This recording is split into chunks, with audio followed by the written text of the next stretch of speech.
পৃথিবীতে কোনো যুগে, মনে রাখবেন এই পৃথিবীর ইতিহাস, এটা পৃথিবীতে কোনো যুগে একসাথে সম্মিলিতভাবে যুব সমাজ এত বেশি গাফেল, অকর্মণ্য, অপদার্থ কোনো যুগে হয় নাই একসাথে।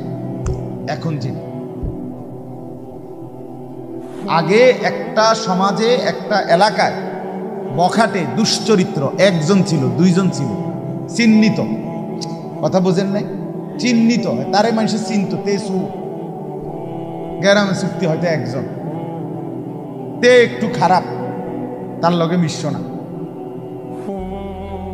কিন্তু এখন ভদ্র ঘরের ছেলে, স্বাভাবিক ঘর থেকে বের হইছে মুসলমানের ছেলে, দিনের পর দিন, রাতের পর রাত এক ওয়াক্ত নামাজ পড়ে না।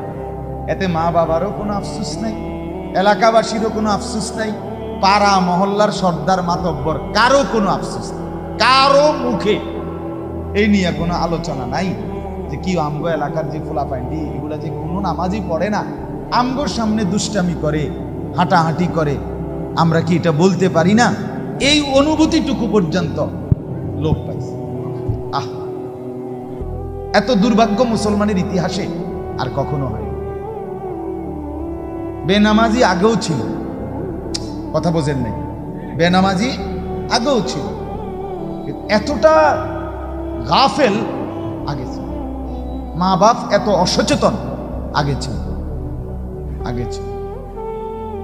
আমার মনে আছে আমরা প্রাইমারি স্কুলে হিন্দু স্যার জমের মতো ভয় পাইতাম, হিন্দু মাস্টার, কিন্তু ভীষণ ভয় করতাম,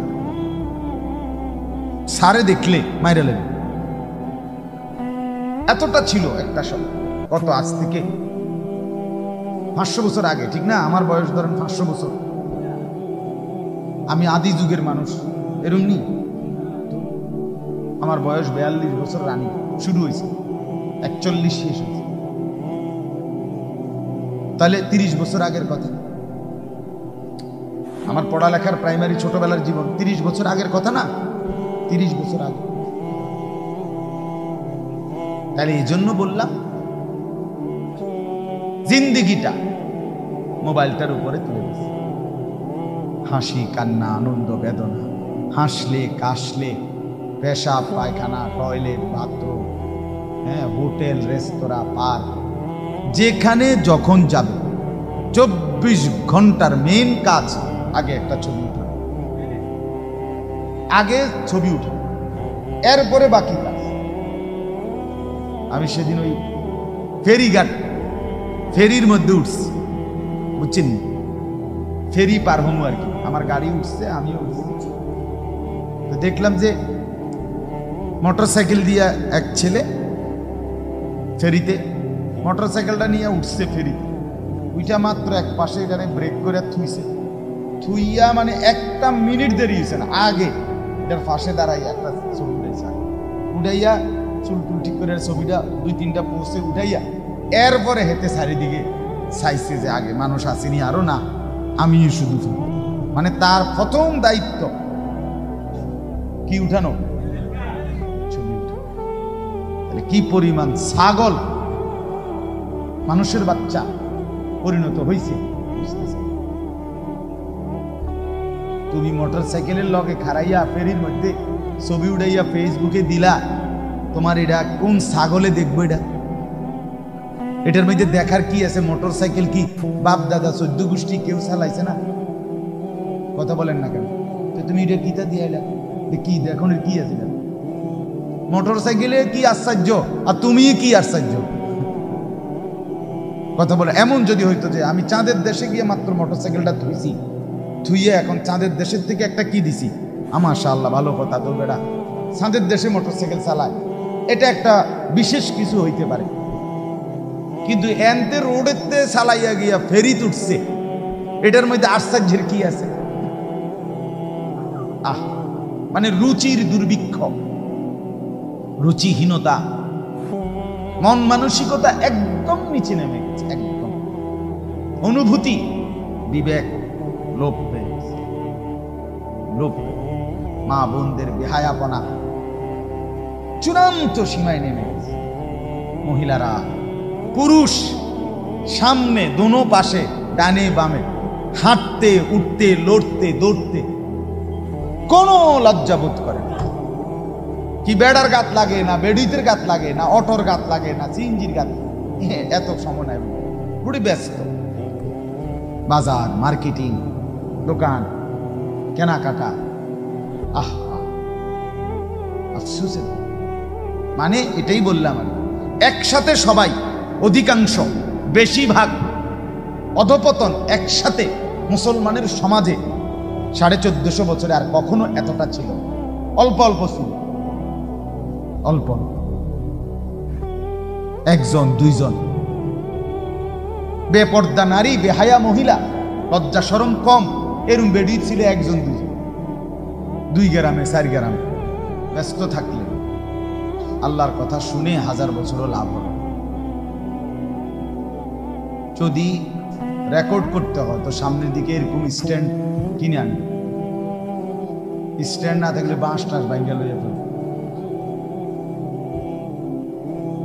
কিন্তু হাতে ধরে মোবাইলটা ধরে রাখলে জেহান পুরাপুরি, মানে নিজের ধ্যানটা মোবাইলের দিকে থাকে, আর আল্লাহর কথা শুনলে তখন বরকত হবে। কারণ তার জেহানের মধ্যেই থাকে এটা, যে উঠতেছে কিনা মোবাইল। এজন্য দয়া করে আপনারা কমপক্ষে ডানে বামে চিৎকার চেঁচামেচি, হই হুল্লুর আওয়াজ যাই হোক, আপনারা মনোযোগ।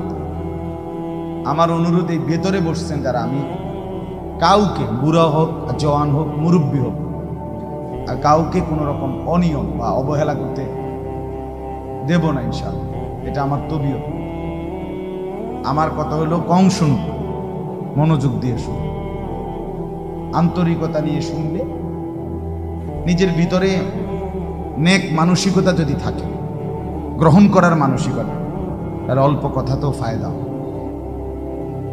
আর গ্রহণ করার মানসিকতা না থাকলেও 50 বছর শুনলেও গুনার অভ্যাস ছুটে না।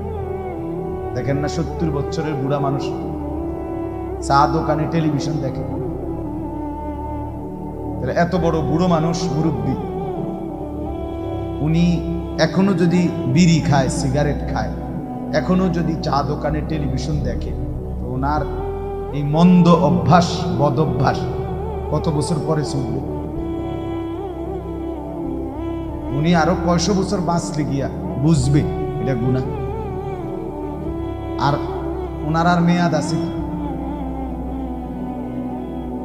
এই জন্য বললাম, আপনি খবর নিলে দেখবেন 30 বছর মসজিদে আসা যাওয়া করে ঠিকই, তো যথাযথ আন্তরিকতা দিলের মধ্যে, আখেরাতের কোনো মানসিকতাই নাই, নিজেকে বদলানোর অনুভূতি নেই, ফিকিরে নাই, সুদা কথা। পরকাল বলতে কিছু, এখন যা আছি তাই। এখন সুখে থাকলে সুখী দুনিয়া, এখন দুঃখে থাকলে দুঃখী। জিফুত যদি ঠিকমতো খানা খাদ্য খাওয়ায় খুশি, ঠিকমতো খানা খাদ্য নাই দুঃখী। মানে দুনিয়া পেলে খুশি, দুনিয়া না পেলে দুঃখী। লাভ লোকসান, আয় ব্যয়, হিসাব কিতাব, সুখ আনন্দ, দুঃখ বেদনা, হাসি কান্না, আবেগ অনুভূতি, সবটাই শুধুই দুনিয়াকে কেন। এখানে কি পেলাম, এখন কি পেলাম, এখন কি পেলাম? ইনহিয়া ইল্লা হায়াতুনা দুনিয়া নামুতু ওয়া নাহইয়া। আল্লাহ তাআলা বলেন, নাফরমান আর পাপীদের জীবন কেমন হয়? কোরআনে আল্লাহ বলছেন, তাদের অবস্থা হয় এমন যে তারা বলে জীবন কেবলই দুনিয়াটা, আর কোথাও জীবন নেই, আর কিছু নেই। নামুতু ওয়া নাহইয়া, এখানেই মরবো, এখানেই বাঁচবো। ওমা নাহনু বিমাবউসিন। আল্লাহ বলেন, নাফরমানদের দিলের মধ্যে এই বিশ্বাস যে আমাদেরকে পুনরায় কোথাও উঠানো হবে না। আল্লাহ যে বলছেন হাসরের ময়দানে তোমাদেরকে উঠানো হবে, সুম্মা ইন্নাকুম ইয়াউমাল কিয়ামাতি তুবআসুন।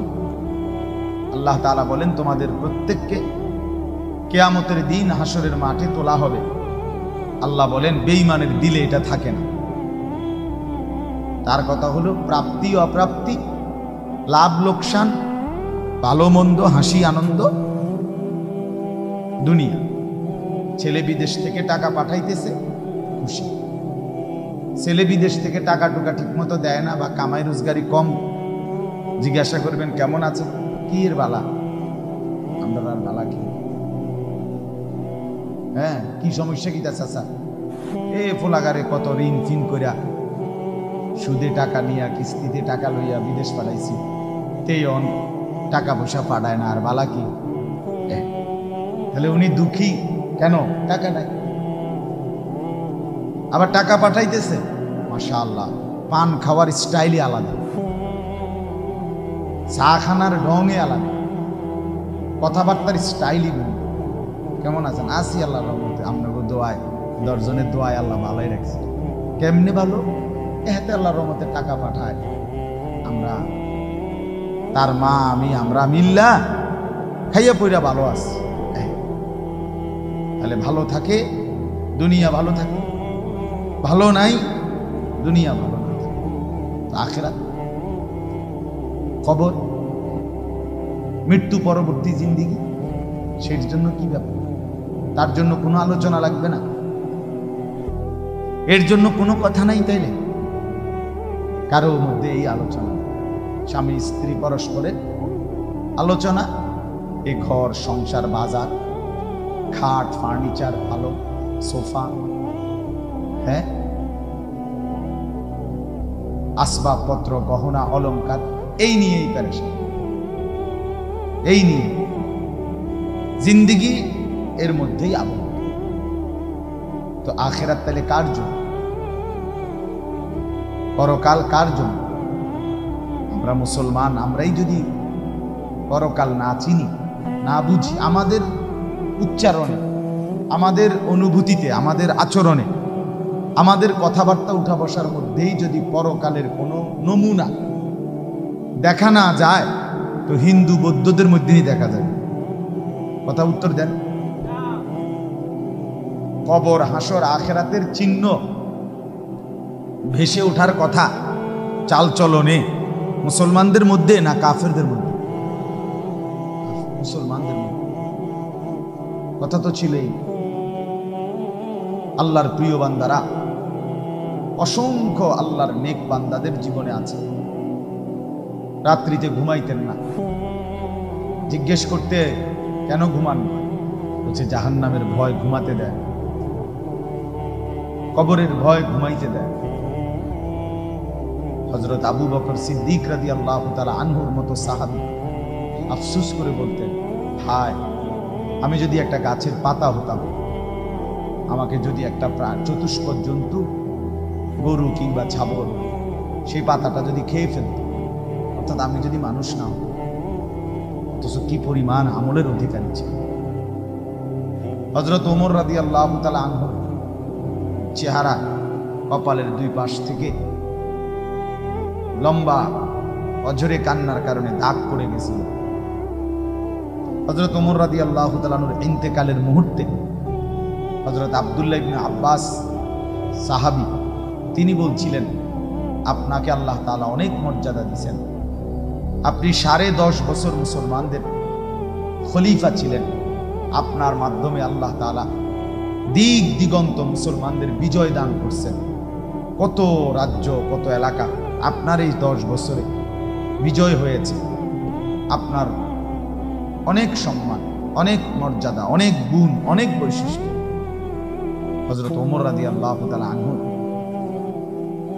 কিতাবের মধ্যে আছে, উনি চোখের পানি ফেলে বললেন আব্দুল্লাহ ইবনে আব্বাসকে, শোনো, আমি আল্লাহ তাআলার কাছে এতটুকু আশা করি শুধু যে আল্লাহ আমার জীবনের যা নেকি আর আমার জীবনের যা গুনাহ, কমপক্ষে আমার নেকিগুলো যেন আমার গুনার মোকাবেলায় বরাবর হয়, অর্থাৎ এতটুকু নেকি যেন কমপক্ষে হয় যে গুনাহগুলোকে মোচন করে দেয়, নেকিগুলো দিয়ে গুনাহগুলো যেন মিটে বরাবর হয়। এদুর যদি হয় তো আমি আল্লাহর কাছে সন্তুষ্ট নিজেকে মনে করি, আমার এদুরে সাহেব।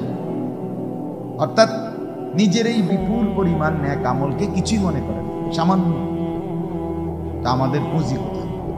আমাদের এই শুক্রবারের শুধু সপ্তাহে একদিনের জুমার নামাজ, এটাই আমাদেরকে জান্নাত এনে দিবে, ঠিক না? হ্যাঁ, মাঝে মধ্যে গরিব দুঃখীকে 2 টাকা 5 টাকা দিলে এতে আমাদের বেহেশত চলে আসবে, ঠিক না? বলে এজন্য বললাম আমরা প্রত্যেকে আন্তরিকতা নিয়ে ভেতরে যান, মনোযোগ দিয়ে শুনুন। দেখবেন আমার আপনার ভেতরে যদি অনুভূতি তৈরি হয়, ভাবনা তৈরি হয়, ফিকির আসে, সবাই একসাথে হবে না, সবাই একসাথে বদলায় না, সবাই একসাথে পরিবর্তন হয় না, কারো কপালে পরিবর্তন হয়ই না, বদনসিব, কারো সময়ের ব্যবধান হয়। আমাদের প্রিয় নবী সাল্লাল্লাহু আলাইহি সাল্লামের কাছে যারা সাহাবী হয়েছেন, কালেমা পড়ছেন, তারা প্রত্যেকেই প্রথম দিনেই তো সবাই কালেমা পড়ছেন, ঠিক না? বুঝেন নাই কথা? যতজন সাহাবী হয়েছে নবীজির, সবাই একদিনেই কালেমা পড়ে ফেলছে নাকি? তাহলে সময়ের আগ পিছ আছে কিনা বলেন? কেউ প্রথম দিন কালেমা পড়ছে, কেউ 21 বছর পরে কালেমা, কেউ 22 বছর পরে কালেমা। তো যিনি 23 বছরের মাথায় কালেমা পড়ছে তিনিও কামিয়াব, যিনি প্রথম দিন কালেমা পড়ছে তিনিও কামিয়াব, সৌভাগ্যবান। এজন্য বুঝ আসবে, এর মধ্যে আকপিস হবে। সবাই একই দিনে জোনায়েদ বাগদাদি হবে না, সবাই একদিনে বাইজিদ বুস্তামি হবে, সবাই একদিনে রাবেয়া বসরি হবে না, সময়ের ব্যবধান হবে, আকপিস হবে। এবং কারো কপালে হেদায়েত জুটবেই না। ইন্নাকা লা তাহদি মান আহবাবতা। আল্লাহ তাআলা আমাদের নবী সাল্লাল্লাহু আলাইহি সাল্লামকে বলছেন, আপনি খুব চাইলে, ভালোবাসলে আপনি নিজে কাউকে হেদায়েত দিতে পারবেন, সেখানে আমি কি? কথা বলেন, সেখানে আমাদের কোনো পাত্তা আসেনি? কোন খুদ রাসূলকে আল্লাহ বলছেন, হে নবী আপনি চাইলে হবে না, আমি চাইতে, ওয়ালাকিন্নাল্লাহ ইয়াহদি মান ইয়াশা, বরং আমি আল্লাহ যাকে চাই আমি তাকে হেদায়েত দান করি। তাহলে মূলত হেদায়েত দেয় কে? ফয়সালা কার হাতে? আমার বলা আপনার শোনা কোনোটাই মূল বিষয় না। মূল বিষয় হলো এটা একটা উসিলা ধরা, মূল ফয়সালা কার হাতে? ওয়ালাউলা ফাদলুল্লাহি আলাইকুম ওয়া রাহমাতুহু মাজ। এই বেটা মোবাইল না ধরতে মানা করছি, সুন্দর করে বললে হয় না। অনেকের খাসিয়ত এতটাই যে ধমক না দিলে, কথা বুঝছেন না, এটা তার একটা তবিয়ত হয়ে গেছে। না আমারে এমনি করলে আমি বুঝতাম, আমার দমকাইতে বদ অভ্যাস। মানে জিন্দিগির একটা মিনিট লজ্জা শরম কিচ্ছুর কোনো ধার ধারে না। ছেলেরা মোবাইল ছাড়া 1 মিনিট থাকতে রাজি। এবারে মা দেখুক, নাহলে বাফে দেখুক, নাহলে হুজুর দেখুক, নাহলে একবারে আব্দুল কাদের জিলানি দেখুক, আমার এতে কোনো অসুবিধা নেই। আমার দরকার মোবাইল আছে, আমি আছি, খালাস।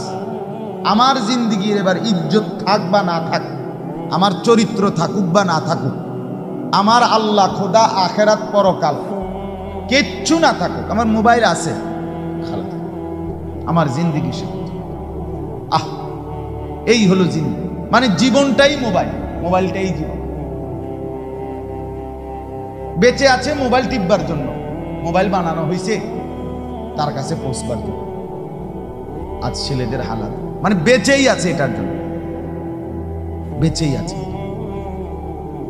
জিন্দিগিটাই এটার সাথে সম্পর্ক, জীবনটাই এটার সাথে।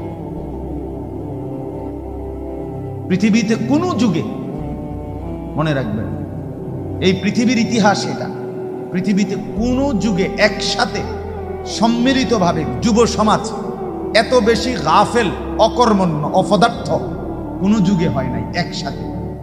এখন যে আগে একটা সমাজে একটা এলাকায় বখাটে দুশ্চরিত্র একজন ছিল, দুইজন ছিল, চিহ্নিত, কথা বোঝেন নাই, চিহ্নিত, তারে মানুষের চিনত, তেসু গ্রামে চুক্তি হয়তো একজন, তে একটু খারাপ, তার লগে মিশ্র না। কিন্তু এখন ভদ্র ঘরের ছেলে, স্বাভাবিক ঘর থেকে বের হইছে, মুসলমানের ছেলে, দিনের পর দিন, রাতের পর রাত এক ওয়াক্ত নামাজ পড়ে না। এতে মা বাবারও কোনো আফসোস নাই, এলাকাবাসীরও কোনো আফসোস নাই, পাড়া মহল্লার সর্দার মাতব্বর কারো কোনো আফসোস নাই, কারো মুখে এই নিয়ে কোনো আলোচনা নাই যে কি আমগো এলাকার যে ফুলাপাইন্ডি এগুলা যে কোনো নামাজই পড়ে না, আমগোর সামনে দুষ্টামি করে, হাঁটাহাঁটি করে, আমরা কি এটা বলতে পারি না? এই অনুভূতিটুকু পর্যন্ত লোক পাইছে। আহ, এত দুর্ভাগ্য মুসলমানের ইতিহাসে আর কখনো হয়। বেনামাজি আগেও ছিল, কথা বোঝেন নাই, বেনামাজি আগেও ছিল, এতটা গাফেল আগে ছিল, মা বাপ এত অসচেতন আগে ছিল, আগে ছিল। আমার মনে আছে আমরা প্রাইমারি স্কুলে হিন্দু স্যার জমের মতো ভয় পাইতাম, হিন্দু মাস্টার, কিন্তু ভীষণ ভয় করতাম, স্যারে দেখলে মাইরা লেন, এতটা ছিল একটা সময়। কত আজ থেকে 500 বছর আগে, ঠিক না? আমার বয়স ধরেন 500 বছর, আমি আদি যুগের মানুষ, এরমনি আমার বয়স 42 বছর রানিং শুরু হয়েছে, 41 শেষ হয়েছে, তাহলে 30 বছর আগের কথা। আমার পড়ালেখার প্রাইমারি ছোটবেলার জীবন 30 বছর আগের কথা না, 30 বছর আগে। তাহলে এই জন্য বললাম জিন্দিগিটা মোবাইলটার উপরে তুলে দিচ্ছে, হাসি কান্না আনন্দ বেদনা, হাসলে কাশলে, পেশাব পায়খানা টয়লেট বাথরুম, হ্যাঁ, হোটেল রেস্তোরাঁ পার্ক, যেখানে যখন যাবে 24 ঘন্টার মেন কাজ আগে একটা ছবি উঠা, আগে ছবি উঠে, এরপরে বাকি কাজ। আমি সেদিন ওই ফেরির মধ্যে উঠছি, বুঝছেন, ফেরি পার হমু আর কি, আমার গাড়ি উঠছে, আমি উঠছি, তো দেখলাম যে মোটরসাইকেল দিয়ে এক ছেলে ফেরিতে মোটরসাইকেলটা নিয়ে উঠছে ফেরিতে, ওইটা মাত্র এক পাশে এটারে ব্রেক করে থুইয়া মানে 1 মিনিট দেরি হয়েছে না, আগে এটার পাশে দাঁড়াই একটা ছবি উঠাইয়া চুল টুল ঠিক করে ছবিটা 2-3টা পোস্টে উঠাইয়া এরপরে হেঁটে চারিদিকে চাইছে যে আগে মানুষ আসেনি আরো না, আমি শুধু মানে তার প্রথম দায়িত্ব কি উঠানো, ছবি উঠানো। কি পরিমাণ ছাগল মানুষের বাচ্চা পরিণত হয়েছে। তুমি মোটরসাইকেলের লগে খাড়াইয়া ফেরির মধ্যে ছবি উঠাইয়া ফেসবুকে দিলা, তোমার এটা কোন ছাগলে দেখবো? এটার মধ্যে দেখার কি আছে? মোটরসাইকেল কি বাপ দাদা 14 গোষ্ঠী কেউ চালাইছে না? কথা বলেন না কেন? যে তুমি এটা কিতা দিয়াইলা, কি দেখুন কি আছে? মোটরসাইকেলে কি আশ্চর্য, আর তুমি কি আশ্চর্য? কথা বলে এমন যদি হইতো যে আমি চাঁদের দেশে গিয়ে মাত্র মোটরসাইকেলটা থুইয়ে এখন চাঁদের দেশের থেকে একটা কি দিছি, মাশাআল্লাহ ভালো কথা, তো বেটা চাঁদের দেশে মোটরসাইকেল চালায়, এটা একটা বিশেষ কিছু হইতে পারে। কিন্তু এনতে রোডেতে চালাইয়া গিয়া ফেরি উঠছে, এটার মধ্যে আশ্চর্যের কি আছে? মানে রুচির দুর্ভিক্ষ, রুচিহীনতা, মন মানসিকতা একদম নিচে নেমে গেছে, একদম অনুভূতি বিবেক লোপ পেয়ে গেছে, লোপ। মা বোনদের বেহায়াপনা চূড়ান্ত সীমায় নেমে গেছে। মহিলারা পুরুষ সামনে দোনো পাশে ডানে বামে হাঁটতে উঠতে লড়তে দৌড়তে কোনো লজ্জাবোধ করে না। কি বেড়ার গাত লাগে না, বেডিতের গাত লাগে না, অটোর গাত লাগে না, সিএনজির গাত, এত সময় নাই, পুরো ব্যস্ত। বাজার, মার্কেটিং, দোকান, কেনাকাটা, আফসোস। মানে এটাই বললাম আমি, একসাথে সবাই, অধিকাংশ, বেশিরভাগ অধপতন একসাথে মুসলমানের সমাজে 1450 বছরে আর কখনো এতটা ছিল? অল্প অল্প ছিল, অল্প, একজন দুইজন বেপর্দা নারী, বেহায়া মহিলা, লজ্জা শরম কম, এরম বেডি ছিল একজন দুইজন, 2 গ্রামে 4 গ্রামে। কিন্তু মা বোনদের এখন বাজার আর মার্কেটিং দেখলে মনে হয় না আপনি জিগাইয়ের খবর লইতে বোঝে আপনি বাইক থাকেন কোন টাইম,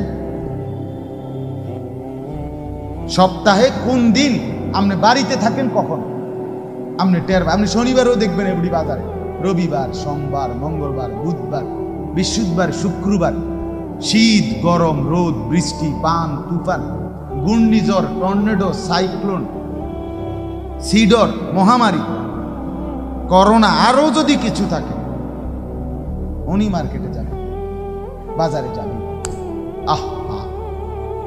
আফসোসের, আফসোসের ব্যাপার, আফসোসের।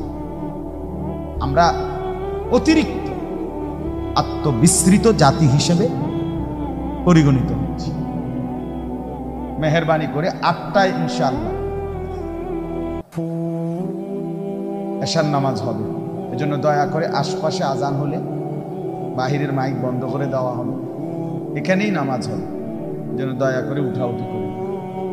তো বলতেছি ইনশাআল্লাহ, আমি এই কথাগুলো বললাম, অর্থগুলো আমরা বেফিকির হয়ে গেছি। মুসলমানের সবচেয়ে বড় সম্পদ, এক মুমিনের সবচেয়ে বড় সম্পদ, আল্লাহ নবী সাল্লাল্লাহু আলাইহি সাল্লাম 23 বছরে সাহাবায়ে কেরামের জীবন এবং দিল অন্তরে আখিরাতকে বসায় দিয়েছেন। তারা যেন 24 ঘন্টা রাতে কিংবা দিনে, হাঁটতে কিংবা বসতে, ঘরে কিংবা বাহিরে, আখিরাতকে সামনে নিয়েই জীবনটা সাজাইছে, জীবনটা সাজাইছে। কোরআনুল কারীমের শুরুতে আছে সূরা বাকারার মধ্যে আল্লাহ তাআলা বলেন, অবিল আখিরাতি হুম ইউকিনুন। মুত্তাকি বান্দা কারা? কোরআন থেকে হেদায়েত পাবে কারা? কোরআন বুঝবে কারা? আল্লাহর পক্ষ থেকে হেদায়েত পাবে কারা? আল্লাহ বলেন, এই গুণ যাদের, তাদের মধ্যে একটা হলো যারা আখিরাতের ব্যাপারে ইয়াকিন রাখে। ইয়াকিন শুধু বিশ্বাস না, বিশ্বাসটা একদম দিলের মধ্যে ইয়াকিন। আগুন জ্বালায়া ফেলে, এটা শুধু আমাদের ধারণা না, এটা আমাদের ইয়াকিন। ঠিক কিনা বলেন না? পানি ডুবাইয়া ফেলে, এটা আমরা শুধু ধারণা করছি না, বিষয়টা আমাদের এটার মধ্যে দিলের মধ্যে কি আছে? ইয়াকিন আছে। বরফের মধ্যে ঠান্ডা লাগে, এটা আমাদের ধারণা না, এটা আমাদের কি? ইয়াকিন।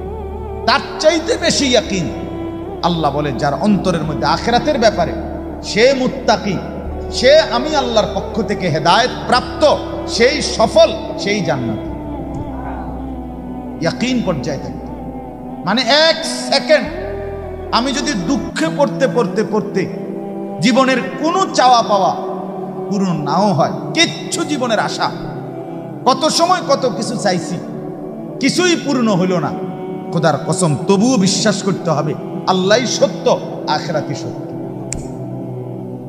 আবার পেতে পেতে আমি যদি গোটা দুনিয়াও পেয়ে যাই, তবুও আমাকে বিশ্বাস করতে হবে এটা স্থায়ী না, এটা কিছুক্ষণের, আমার আল্লাহই সত্য, আখিরাতই সত্য।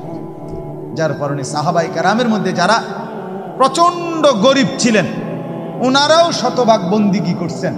সাহাবায়ে কেরামের মধ্যে যারা ভীষণ ধনী ছিলেন, তারাও শতভাগ বন্দিগি করছেন। হযরত ওসমান রাদিয়াল্লাহু তাআলা আনহু ধনী ছিলেন। হযরত আব্দুর রহমান ইবনে আউফ রাদিয়াল্লাহু তাআলা আনহু অনেক বড় ধনী ছিলেন। 100 উট ওই জামানায়, নবীজির জামানায়, নবীজির ইন্তেকালের পরে এক সালানে 100 উট বোঝাই মাল হযরত আব্দুর রহমান ইবনে আউফের মদিনার বাজারে সালান ঢুকত, পাইকারি মাল আসত 100 উটে করে। সেই যুগে, আজ থেকে 1300 বছর 1400 বছর আগে, আপনি বলেন তো কি পরিমাণ ধনী ছিলেন তিনি? একদিন শুধু হযরত আয়েশা রাদিয়াল্লাহু তাআলা আনহা নবীজির স্ত্রী বলছিলেন, আব্দুর রহমান, তোমার এই বিপুল মাল এগুলার হিসাব দিতে দিতে তুমি তো হাসরের ময়দানে ফুলসিরাত পার হতে গিয়া তোমার কোমর বাঁকা হয়ে যাবে। আমরা কিতাবে পড়ছি সাহাবী আব্দুর রহমান ইবনে আউফ, ওনার উট 100 উটের মাল মদিনার বাজারে পাইকারি চালান নামাইতেছিল। তখন উনি এই সময় শুনছে এই কথাটা ওনার কানে আসছে, সাথে সাথে সবাইকে ডেকে বলছে, ব্যবসায়ীদেরকে, বাজারের লোকদেরকে, তোমরা সবাই সাক্ষী থাকো। আমি আব্দুর রহমান আল্লাহকে কসম করে সাক্ষী রেখে বললাম, এই 100 উট বোঝাই মাল সহ আমি আল্লাহর রাস্তায় সদকা করব, বিনিময়ে তবুও আমি কিয়ামতের দিন আখিরাতে ফুলসিরাত বাঁকা হইয়ে পার হইতে চাই না, সোজা হইয়া পার হইতে চাই। আখিরাত হারাইতে চাই, পরকাল হারাইতে চাই না। দুনিয়া হারাইয়ে ফেললাম, দুনিয়া হারিয়ে ফেললাম। দুনিয়ায় কোনো লস নাই, কারণ দুনিয়া পুরাটাই লস। আলগা লস আবার কি থাকে? কথা বুঝেন নাই আপনি? দুনিয়া পুরাটাই কি আলগা লস কি? বিশ্বাস করে 500 টাকা জায়গা লস খাইলাম না রে মিয়া, দুনিয়া পুরাটাই লস। সোফা এটা পুরাটাই লস, কারণ এটা কোনো আখিরাতে যাবে না। কথা বলেন না কেন? এই দামি বিল্ডিং এটা পুরাটাই লস, এটা যাবে না, এটা যাবে। কিন্তু সেজদা পুরাটাই লাভ। এটা একটা সেজদা দুনিয়াতেও কল্যাণ আনবে, আখিরাতেও জান্নাত আনবে। এটা লাভই লাভ, এটা লাভই লাভ। এজন্য সবাইকে বললাম, শুনেন সবাই, কিন্তু সবাই বদলায় না কা, এটা আপনার ভাবার দরকার। আপনি বদলাবেন কিনা সেটা ভাবার দরকার। সবাই লইয়া চিন্তা করলে একসাথে, যে যেদিন আমরার গ্রামের সবাই ভালো হবে, নামাজি হবে, সেদিন থেকে আমিও পড়বো, তাইলে হইতো না। আপনি জীবনও পারতেন, তাইলে পারতেন না। আপনি আগায় যাইতে হবে আলাদা, অন্যকে ডাকতে হবে আল্লাহর দিকে, কিন্তু নিজেকে বাদ দেওয়া যাবে না। নিজের জীবন গঠন করতে, নিজের জীবন। আমি আপনাদের সবাইকে বললাম এশার নামাজ পড়েন, এখন সবাই পড়লো না দেখে বুঝি আমি পড়তাম না। কথা বলেন না কেন? সবাই পড়ছে না দেখা আমিও পড়তাম না, এটা কথা, এটা কোনো যুক্তির কথা হলে উনি কথা বলেন। এই জন্য বললাম এটা গুরুত্বপূর্ণ। আমরা এটা বুঝি কম। আমরা শয়তানে মুখ বুঝাই দিছে, ইবলিসে, যে বলবি কি করমু, গ্রামের সবাই এটা কয়, 10-এর এটা মানুষের, এটা এই মানুষের উপরে বলে, সবাই বলছে, সবাই বললে কি হয়েছে তাই বলে আপনি, সবাই বলছে পানির ঝাঁপ দিতে, এজন্য আপনি পানিতে ঝাঁপ দিবেন। সবাই বলছে আগুনে পড়তে, এজন্য আপনি আগুনে পুড়ে যাবেন। কোনো বাস যদি অ্যাক্সিডেন্ট হয়, 50 জন যাত্রীর মধ্যে যদি 49 জনও মারা যায়, আর একজন লোক যদি বুঝে সে বাঁচতে পারবে, বের হইতে পারবে, এই কারণে সে যে না 49 জন মরে গেছে, যেহেতু আমার আর বাচ্চা লাভ কি, আমিও মরে যাই, এটা নিয়ে করবো। সে কি একা হলেও বাঁচতে চাইবে না? তাহলে আপনি জাহান্নাম থেকে বাঁচতে চাইবেন না কেন? সেটা কি আগুন না? সেটা কি এর চাইতে বড় বিপদ না? তো এজন্য কোরআনুল কারীমে আল্লাহ তাআলা বলছেন, প্রথমে সবার কথা বলার আগে বাই সিরিয়াল নবীজিকে, ইমানদারদেরকে সবার কথা বলছে, কিন্তু সবার আগে বলছে কু আনফুসাকুম। আগে এটা বলে নিছে, আগে নিজেকে বাঁচাও, এরপর ও আহলিকুম, পরিবারকে বাঁচাও, এরপর লিতুনদিরা আহলাল কুরা, লিতুনদিরা উম্মাল কুরা ওয়া মান হাওলাহা, নিজ এলাকা এবং তার আশপাশের মানুষকে বাঁচাও, এরপরে বাঁচাও। তাহলে এটা পরে ধীরে ধীরে, আগে নিজেকে বাঁচাও, এরপর পরিবারকে বাঁচাও, ওয়া আনদির আশিরাতাকাল আকরাবিন, এরপর আত্মীয় স্বজনদেরকে বাঁচাও, এরপর মহল্লাবাসীকে বাঁচাও, এরপর গোটা পৃথিবীবাসীকে বাঁচাও। ধীরে ধীরে আগাও, ঠিক আছে, সেগুলোর মধ্যে কম বেশ হইতে পারে, কিন্তু নিজের ব্যাপারে এক বিন্দু ছাড় দিও না। নিজের ব্যাপারে কোনো কমতি করো না। এটা আল্লাহর চাই। ইয়া আইয়ুহাল্লাযীনা আমানু আলাইকুম আনফুসাকুম, রব্বুল আলামিন বলেন, হে ঈমানদারগণ, আলাইকুম আনফুসাকুম, তোমরা প্রত্যেকেই তোমাদের নিজেদেরকে আঁকড়িয়ে ধরো। আলাইকুম আনফুসাকুম, নিজেকে মজবুত করে ধরো। দেখেন এটা, দেখেন এটা কিভাবে বিছায়, দেখেন দেখেন সামনের দিকে আপনারা বিছালো, এভাবে বিছাল, বুঝছেন তো? ঠিক আছে, এবার এদিকে লা ইয়াদুররুকুম মান দাল্লা ইযা হাদাইতুম। আল্লাহ তাআলা বলেন যে যদি তুমি তোমাকে নিজেকে মজবুত করো, এ হুজুরগো কথা ধইরা বাজার সদাই আয় রোজগার ইনকাম সব থুইয়া আল্লাহ বিল্লাহ করতে বললো নাকি? আমনের এটা আমরা কইছিনি কোনোদিন, তাহলে আপনি ফাজিলি কথা বললেন কেন বলেন? আখেরাত মানে কি? জঙ্গলে চলে যাওয়া। আখেরাত মানে কি? সুন্দরবনে চলে যাওয়া। আখেরাত মানে কি? পাহাড়ের উপরে উঠে যাওয়া। তো তাইলে আপনারা বাদ দিতে বলছেন? স্ত্রী, পুত্র, পরিজন, ছেলে মেয়ে, বাজার, ব্যবসা সবই আছে, কিন্তু সাথে আল্লাহকে রাখেন, আখেরাতকে রাখেন, পরকালকে রাখেন, বাজারও করেন, নামাজও পড়েন, কথা বলেন না? হাসি আনন্দ মজাকও করেন, আল্লাহকে সিজদাও করেন, স্বামী স্ত্রী সংসার করেন, আল্লাহকে সিজদাও করেন। রাসূলুল্লাহ সাল্লাল্লাহু আলাইহি সাল্লাম তার একসাথে 9 জন স্ত্রী ছিল, 9 জন বিবি ছিলেন আল্লাহ পাকের অনুমতিতে একসাথে। তো তিনি প্রতি রাত্রে পৃথক পৃথক সিরিয়াল করা রুটিন মাফিক স্ত্রীদের কাছে রাত থাকতেন, কিছুটা সময় স্ত্রীকে সময় দিতেন, বাকিটা সময় তাহাজ্জুদের নামাজে আল্লাহ তাআলার জন্য সারা রাত দাঁড়িয়ে থাকতেন। নবী সাল্লাল্লাহু আলাইহি সাল্লাম কি আহার করে নাই? নবী সাল্লাল্লাহু আলাইহি ওয়াসাল্লাম কি সংসার করে নাই? নবী সাল্লাল্লাহু আলাইহি সাল্লামের কি সন্তান ছিল না? কথা বলেন না কেন? নবী সাল্লাল্লাহু আলাইহি ওয়াসাল্লামের খায়বারের মধ্যে নবীজির নিজের খেজুরের বাগান ছিল। রাসূলুল্লাহ সাল্লাল্লাহু আলাইহি ওয়াসাল্লামের শস্য আপনার খেজুরের বাগান ছিল। তাইলে আল্লাহ নবী সাল্লাল্লাহু আলাইহি ওয়াসাল্লাম দুনিয়া বাদ দেন নাই।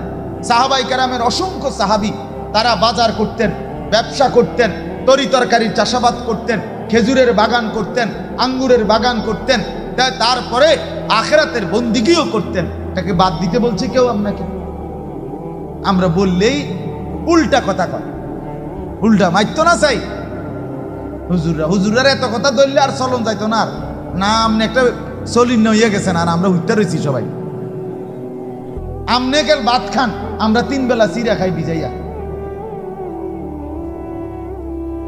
এই জন্য দয়া করে আখেরাত বাদ দিয়েন না, আখেরাতকে মিলান। আমি যে আয়াত পড়ছি এবার শুনেন। এই আয়াতের মধ্যে আল্লাহ তাআলা দুনিয়ার স্থায়িত্ব, দুনিয়ার পরিমাণটা কদ্দুর এখানে তুলে ধরছেন, আর আখেরাতের কথাটাও, হাসরের ময়দানের দৃশ্যটাও, হালাতটা, অবস্থাটাও তুলে ধরছেন। এই অল্প একটু এবার শুনেন, ইনশাআল্লাহ মনোযোগ দিলেই বুঝবেন আমার এতগুলো কথার আলোকে। এই কথা আবার শুনেন। 15 নম্বর পারা, 18 নম্বর সূরা, সূরায়ে কাহাফ। এই সূরার 5টি আয়াত আমি পড়ছি, 45, 46, 47, 48, 49। এই 5টা আয়াত আমি আপনাদের সামনে তেলাওয়াত করেছি। ইনশাআল্লাহ এখন এই তরজমা শুনেন। আল্লাহ তাআলা বলেন, ওয়াদরিব লাহুম মাসালাল হায়াতিদ দুনিয়া।